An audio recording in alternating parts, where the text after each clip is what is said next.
Olá, seja bem-vindo ao meu canal. Meu nome é Marco Teles e hoje nós vamos falar sobre princípios batistas. O que são princípios batistas? Para entender primeiro o que são princípios batistas, primeiro precisamos entender o que são princípios, né? Princípios são ideias que precisam ser aceitas como fundamentais para se aceitar outras ideias mais elaboradas. Podemos definir dessa forma, acho que é uma definição agradável e adequada.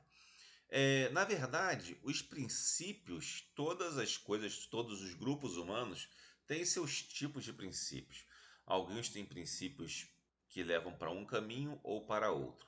Quando falamos em princípios batistas, estamos nos referindo a princípios que até outros grupos humanos têm, até outras religiões têm, só que são de forma diferente. O qualitativo ali, batista, significa que não é um princípio qualquer, é um princípio que define os batistas por esses princípios. E não simplesmente princípios soltos de alguma forma, não é bem isso. Existem outras igrejas, por exemplo, que não teriam princípios que os batistas têm, como por exemplo o governo democrático da igreja. Isso é uma coisa que não tem em outras igrejas, mas tem outras formas de ver isso. Nós vamos entrar agora, começar a estudar isso e ver o que nos mostra esses princípios batistas. Primeiro, vamos entender que os princípios eles não estão na Bíblia, obviamente, mas eles são abstrações de tudo que está nas Escrituras, né? Ou seja, pegou-se, sintetizou o que está nas Escrituras com a experiência histórica das pessoas na igreja e descobriu-se que esses princípios demonstram uma boa forma de olhar para o sagrado, olhar para Deus. Então vamos partir para o nosso estudo.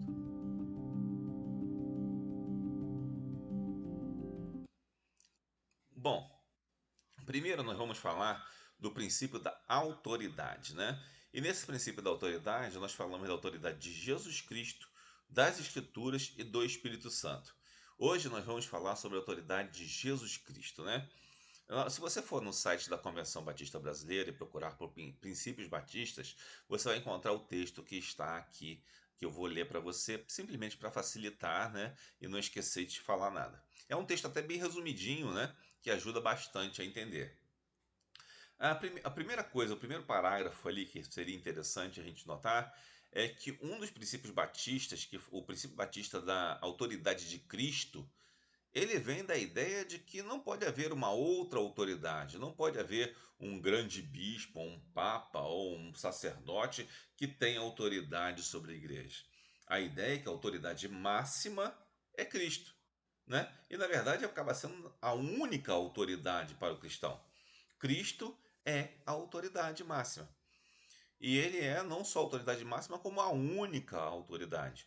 Nós, como cristãos, nos respeitamos, obviamente, temos pastores, os pastores são respeitados, mas não significa que eles sejam uma autoridade superior à igreja, muito pelo contrário. Nós vamos ver isso depois com mais calma. Bom, a primeira coisa que nós vemos aqui nesse documento que trata dos princípios batistas é que a fonte suprema da autoridade cristã é o Senhor Jesus Cristo. Se você quer ser um cristão, né, batista ou não, você tem que aceitar Cristo como fonte suprema de autoridade cristã. Senão você não é cristão, certo? Então, o princípio ele está mostrando aqui que é o básico para você querer ser um cristão, certo? O básico é você ser um cristão e especialmente um cristão batista, como vamos continuar. Essa questão não precisa nem discutir muito.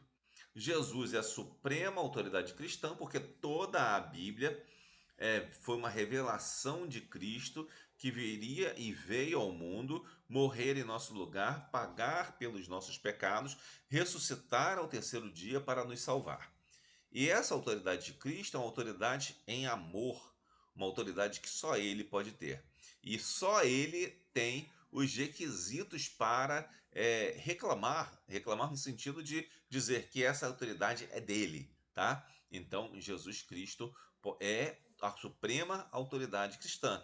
Não há como ser um cristão sem considerar a autoridade de Cristo como suprema. Qualquer um que se diga cristão e coloque a autoridade de Cristo como subalterna não é um verdadeiro cristão. Então, esse é um princípio batista fundamental que nós compartilhamos com diversos outros grupos cristãos, obviamente. Ainda diz aqui que a sua soberania emana da eterna divindade e poder, como unigênito Filho de Deus Supremo, de sua redenção vicária e ressurreição vitoriosa. Como acabei de dizer para você aqui, né? Essa autoridade, essa soberania de Cristo é muito mais do que autoridade, é soberania, porque, por exemplo, uma pessoa pode ser autoridade em alguma coisa, mas não ser soberano, certo? Ser soberano significa ter total autonomia, não depender de um outro para decidir alguma coisa. Ele é totalmente soberano, totalmente autônomo, totalmente sustentador de todas as coisas. Então, podemos entender que essa soberania emana de sua divindade, né? Da própria divindade de Cristo, que lá em João 1 diz que é o Logos de Deus, né? Onde a própria criação de Deus. Quando você lê Gênesis também, logo no início, Deus diz: façamos o homem à sua imagem e semelhança. Ali não é um plural majestático, como querem alguns, mas pelo contrário, é Deus com o Espírito Santo e com Jesus criando o homem, criando a humanidade, criando também toda a criação de um modo geral. Então ele tem essa divindade, né? Ou seja, ele é o ser que existe antes de tudo, sempre existiu, não há um início nem fim para Deus, né? E ao mesmo tempo ele tem um poder tão grande, tão supremo, que ele criou o universo e pode destruí-lo também com um estalo de dedos, né? Passou há pouco tempo o vídeo dos Vingadores no cinema, onde um personagem chamado Thanos, estalava os dedos e mudava a história, morria muita gente e tal, né?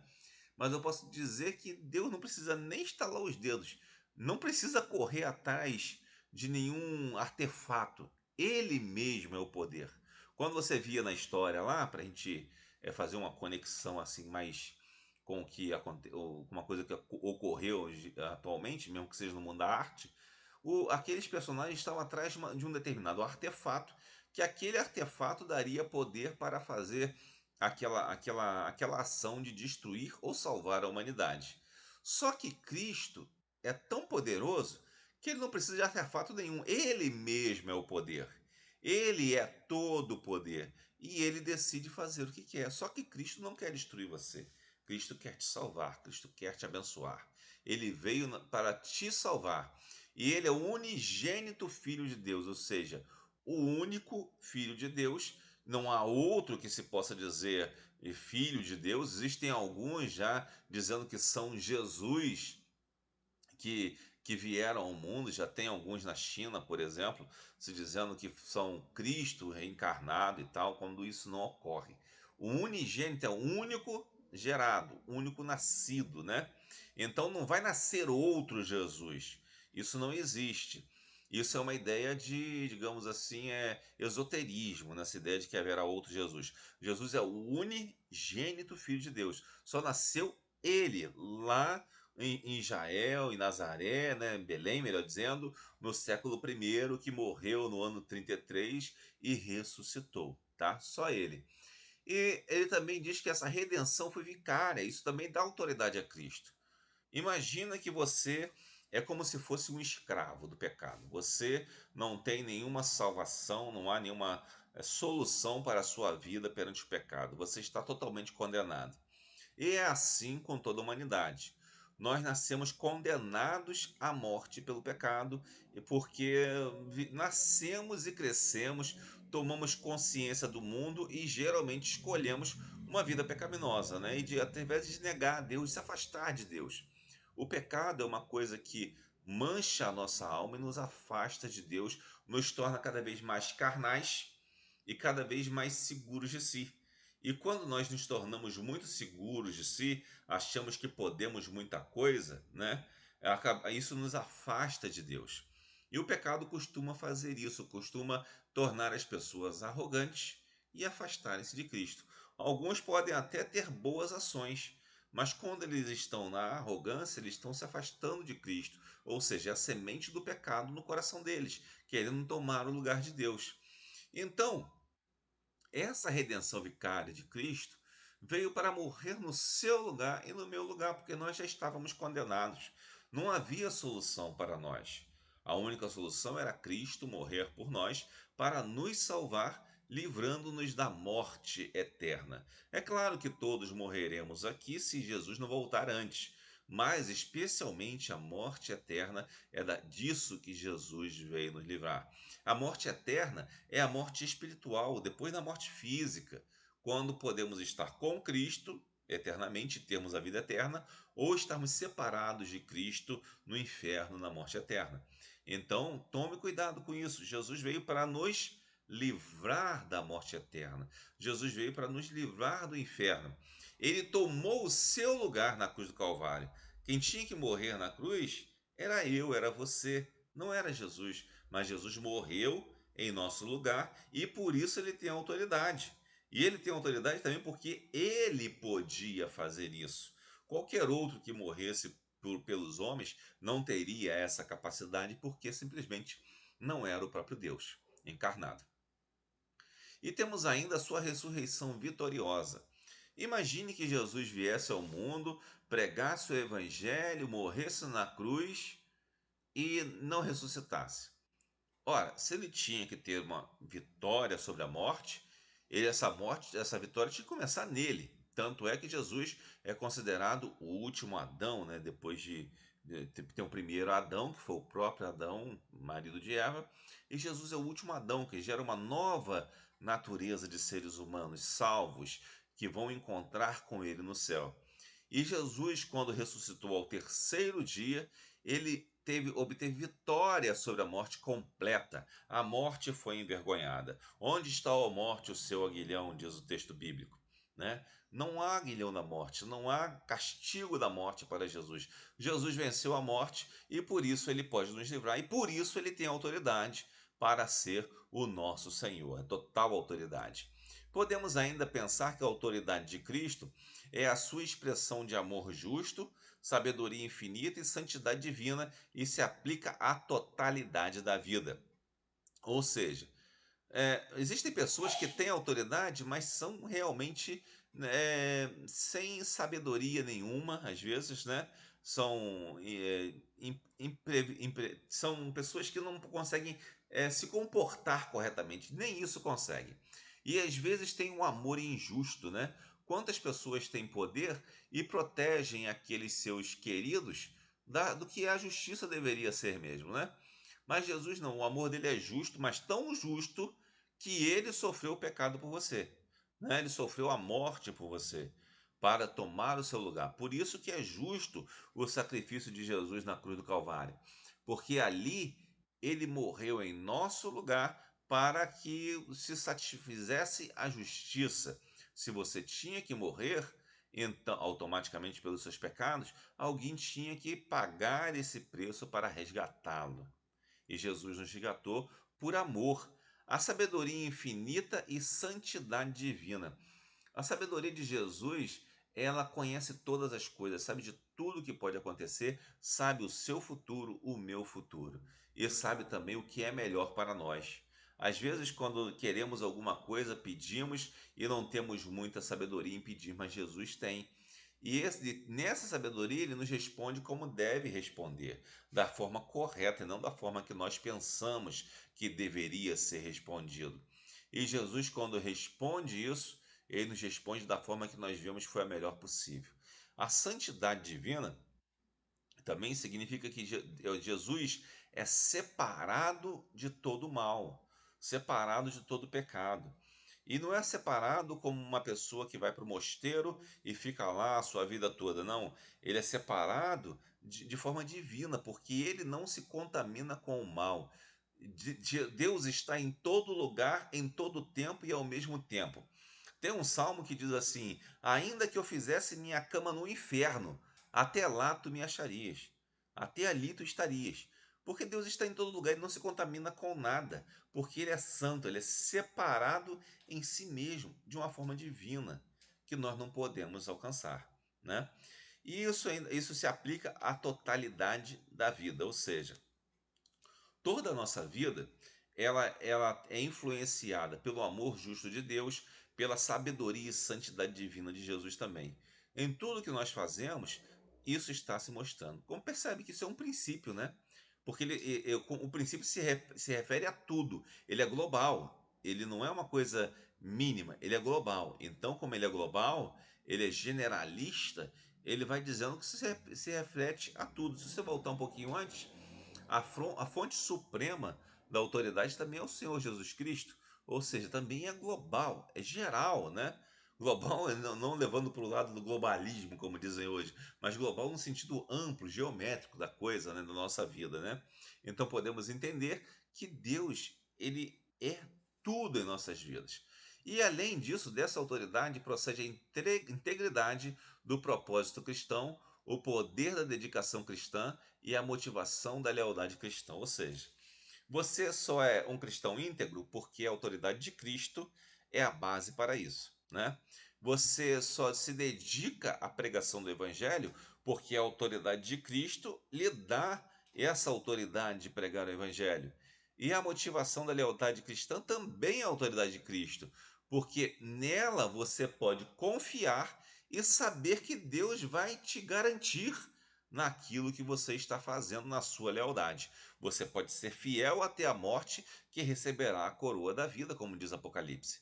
Então, portanto, a autoridade de Cristo é fundamental para nossas vidas. E essa autoridade exige a obediência aos mandamentos de Cristo, né? Especialmente aqueles dois mandamentos que são amar a Deus sobre todas as coisas e ao próximo como a ti mesmo. Entretanto, esses dois mandamentos não acabam com os 10 mandamentos. Pelo contrário, eles simplesmente aperfeiçoam os 10 mandamentos. Porque os 10 mandamentos, se você pega os 5 primeiros mandamentos, são relativos ao amor a Deus. E os 5 últimos referem-se ao amor ao próximo. Mas Jesus está dizendo que você deve ir além dos 10 mandamentos, né? Amar a Deus acima de todas as coisas e ao próximo como a ti mesmo, vai muito além dos 10 mandamentos. Não está só em obedecer aqueles 10 e de repente achar uma saída para um lado. Não. Você deve obedecer aos mandamentos de Cristo e dedicar ao seu serviço a sua vida. Ainda disso, a fidelidade ao seu reino e a máxima devoção à sua pessoa como Senhor vivo. Não pode existir um crente que diga eu creio em Cristo, mas não faz a vontade de Deus. Isso não faz o menor sentido. Um crente precisa fazer a vontade de Deus, porque ele sente que a autoridade de Deus deve ser obedecida e ele quer fazer a vontade de Deus. Um crente que de repente não faz a vontade de Deus não pode ser um crente verdadeiro, que não dedica a sua vida a cumprir o mandado de Deus, é de ser fiel ao seu reino e ao seu serviço. Percebe? Então a autoridade de Deus é algo extremamente importante e que nós devemos ter todo o cuidado e toda a dedicação em nossas vidas. Temos ainda a suprema fonte de autoridade, é o Senhor Jesus Cristo, e toda esfera da vida está sujeita à sua soberania. O que significa isso? Isso é muito simples. Não existe um cantinho da vida que você diz, aqui Deus não entra, aqui Jesus não entra, isso aqui é só meu. Não, não existe. Na verdade, toda a sua vida, 100% de sua vida, pertence a Cristo. E essa autoridade de Cristo está em 100% de sua vida. Não existe um lugar onde você diz: esse cantinho aqui eu faço o que eu quero e Cristo não se intromete. Não, isso não existe. Na verdade, Cristo é Senhor de todas as coisas em sua vida. Então, você percebe que a autoridade de Cristo é fundamental, é algo extremamente importante e que, na verdade, nos conduz à vida eterna.